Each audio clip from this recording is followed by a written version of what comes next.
I'm standing by the sideway, watching my funeral from afar.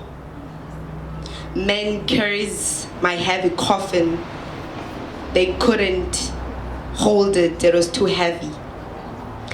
They've dug a 6 feet hole, gave me a grand entrance to my last home. The hole dark and empty, it was my mother's heart. I filled it with a body so cold. I mourned as I watched the death of myself, murdered by the womb that clothed my soul with flesh. I'm not your mother. Her rejection was enough to inject depression. Walked like a slave, I was under oppression. So I watched her and the eyes were screaming loudly, I'm not your mother. I choked in darkness of her womb. I couldn't see how much hatred her heart pumped into my system.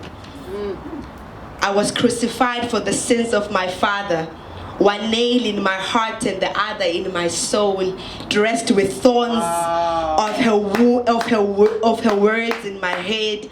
That's all I could remember. She wanted me to pay.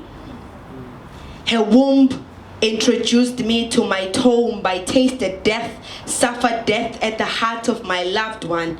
She murdered me. 65 wounds in my soul, that's what she left. Never gave me love. Guess that would have healed and dressed all my bleeding wounds. I needed to self-medicate. I remembered it was too late. Love was never prescribed to me. I am not your mother. But she took my last picture, framed it over the cracked wall of her mind. Wow. She lost memory of me and buried me in the tomb of her heart. With no tombstone, she wanted no memory of me. I sobered in bitterness, wondering why.